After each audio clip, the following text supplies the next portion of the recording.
You stood on the back porch with your coffee while your dog went to the bathroom. Maybe it was 3 or 4 minutes. You weren't really doing anything. You weren't really even thinking about much. But that night, you noticed that you fell asleep faster than you had in weeks.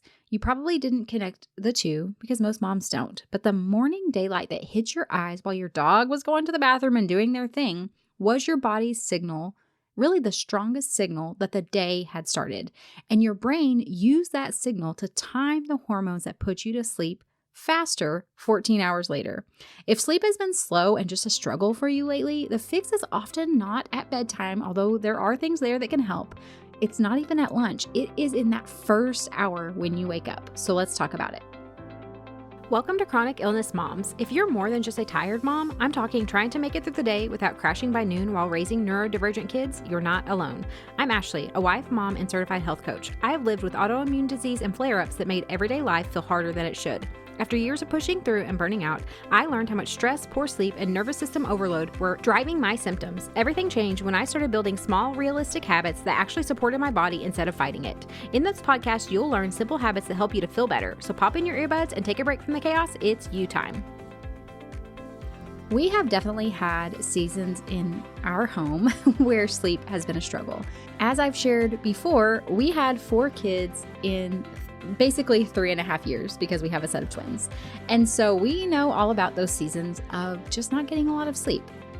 I can remember times really over the years, even prior to having kids, and my oldest is almost 11, where I would lie down, I would be so exhausted, but my brain would just refuse to unwind and let me go to sleep.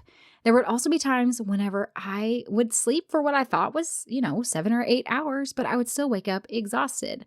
I would try different things, supplements, anything like that, bedtime routines, screens that would be off prior to bedtime, things that you've probably tried. And if you've noticed, okay, I'm doing all the right things when it comes to limiting caffeine and making sure I have a good wind down routine and all of those things, but I am still struggling in some areas of sleep, then today I want to share with you 2 small windows of time that you can start focusing on to have a big impact in how you're able to sleep at night.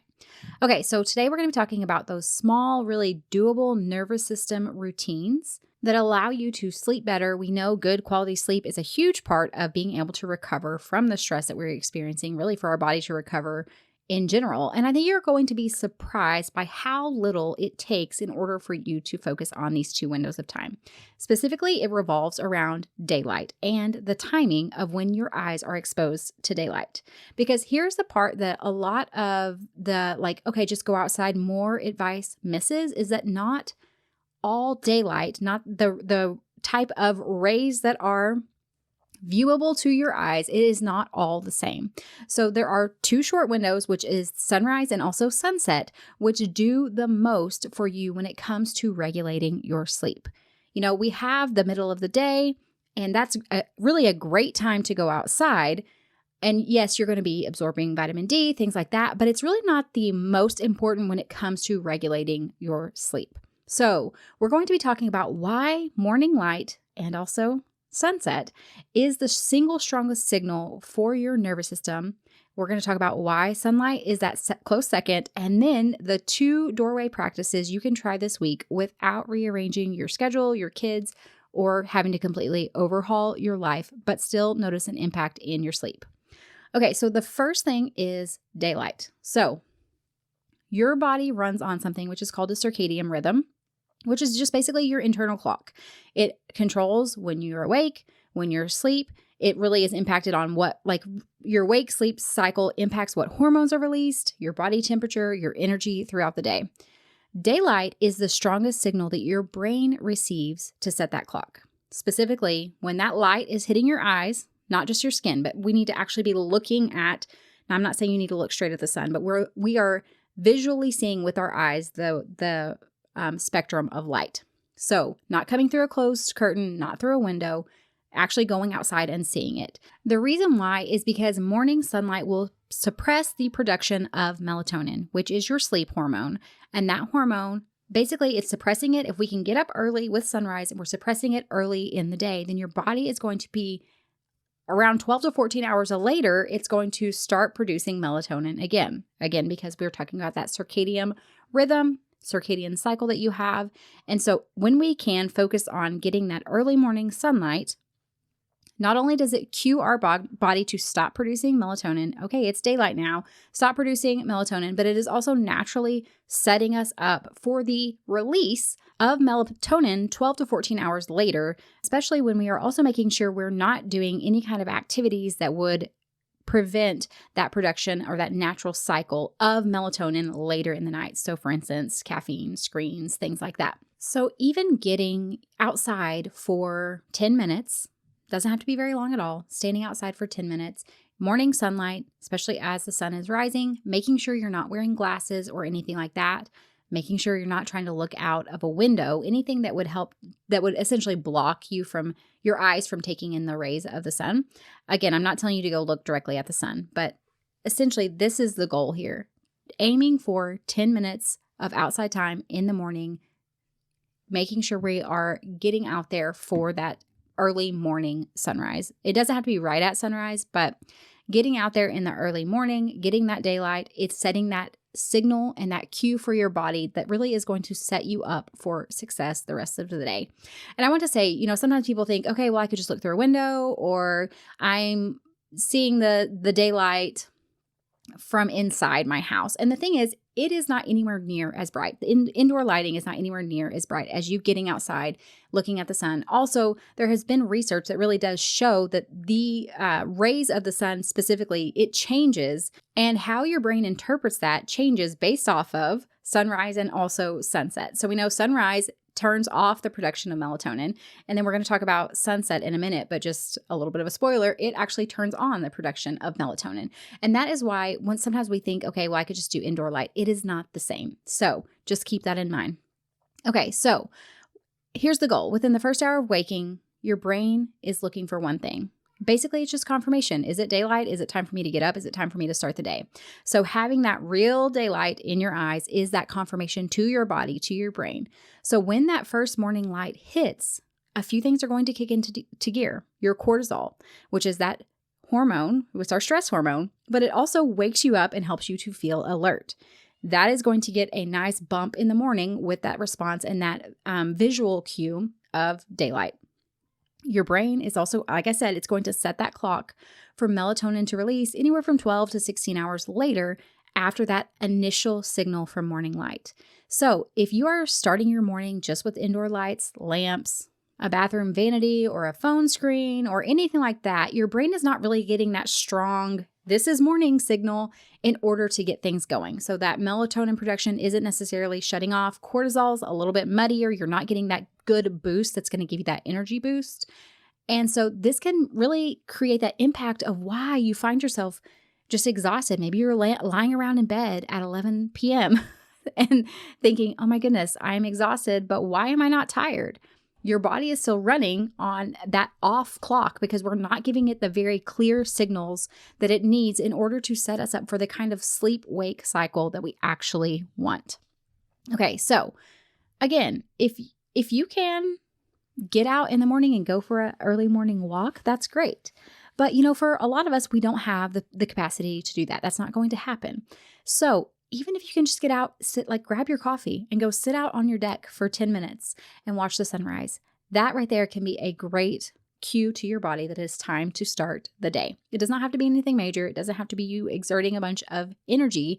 Really, it can feed into part of the daily and that morning routine that you have of investing time in yourself, checking in with yourself. Maybe you're reading your Bible at that time. Maybe you're doing a devotional. Maybe you're listening to relaxing music. Maybe you are just thinking through, looking at your calendar and saying, okay, this is what I need to do. Whatever it is that works best for you, but just getting out there for 10 minutes and giving your body that cue is going to make a huge impact. Okay, and then the third thing is sunset, which we talked a little bit about that already. This is that second window that your body is looking for. So it's the low angle light at the end of the day. So when the sun is getting close to the horizon, of course, the UV rays, the wavelengths of the sun rays, they shift. So it's more red, more orange, which when we think about it, blue lights, they stimulate and hold off the production of melatonin, where there have been a lot of studies that show amber colored lights, so orange, red, things like that, they tend to help. They don't dampen. So if you're going to be using any kind of lights in your house in the evening, I recommend any kind of amber colored light versus like a bright LED or blue colored light, because they don't dampen the production of melatonin. And really we're just mimicking that after the natural color of sunset when you think about it. And again, this is helping give the signal to your brain that it is getting time. It's getting nighttime. It's nighttime. It's time to wind down. Cortisol is going to drop. Melatonin is going to start to produce and rise again. Your body is just slowly making that decline towards sleep, but only if it's getting the correct cues. Of course, if you go and you watch the sunset, but then you spend the hour before bed on your phone and you're taking in that blue light, that is going to harm that as well. So we have to be really intentional about making sure, if we're wanting to sleep well, how can we do this? Of course, there are blue light blocking glasses. You just have to do a little bit of research on those, because they say they do, but do they actually block all of that light out to not impact your sleep? Probably not. I've found that the ones that have the actual colored lens seemed like they probably are more helpful in that area. And I understand, sometimes you are just on your phone or you're working or whatever. But doing the best that we can in these areas, it can make a big difference. And it could be that there are a couple nights when you're going to have to be looking at a screen, but you get out, you look at the sunset, and then you use blue light glasses. And that's just the best you can do. That's okay. But if you can spend, that little bit of time looking at the sunset, making sure when you come back into the house, you have lower lights in the house. We're not doing bright blue colored lights. We have more of that amber colored lights that are on, like if it's a lamp or something, maybe like 1 or 2 lamps, but they're more of that warm amber colored lights. Then that is going to give your body those cues that it needs. Again, we're just reinforcing the cues and the signals that it is time to sleep. And this is the problem, is that a lot of times we don't give our bodies the signals that it's actually bedtime. So you might be spending like the last hour or 2 of the evening with bright overhead lights on, looking at blue lights on a TV or a screen or whatever it is, without really ever seeing sunset, without giving your body any signals that it is getting close to bedtime. So your body's just in this state of thinking, okay, it's 2:00 in the afternoon, so I'm just going to keep going. And then we wonder why we're exhausted, but then we're wired and we can't go to sleep. Even just spending 5-10 minutes outside is going to give your body that signal that it's been waiting for. So where I'm at right now in May, the sunset sets around 7:30 roughly. And that can be a great time to just, it can be maybe you've had dinner already, kids are starting to wind down. Open the back door, step out on the porch. You can even take your kids, let them go ride their bikes in the backyard for a little bit while you watch the sunset. Maybe it's that I have a fountain on my back porch. Maybe you go and you sit on your back porch for a little bit and listen to the fountain, taking 10 minutes of time for yourself while the kids, maybe they play quietly while you have a little bit of time to unwind. Okay, so let's talk about why this matters so much as a mom living with chronic symptoms, who is also in a constant state of caregiving, which we know is very rewarding, but also can be stressful. Your nervous system is it spends so much of your day in that chronic state of stress. And so it can really create trouble for you in the natural rhythm and flow of your hormones, like cortisol, like melatonin. So that cortisol might be staying high all day long when really it should be coming down, and you might be struggling with melatonin releasing and turning off when it should. Light and really timing your exposure to sunlight specifically can be one of those inputs that can be really simple, but help to reset that circadian rhythm whenever you are having a really hard time.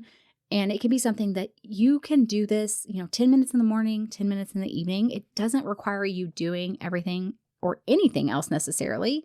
It's not going to be a fix for everything, but it can be one of the cheapest and lowest effort ways and tools that you have in order to begin to make impact on your ability to sleep, not only on your sleeping, but also your energy levels throughout the day. Because keep in mind, when melatonin shuts off and we get that bump of cortisol, we also begin to feel energized and motivated, and we want to get stuff done.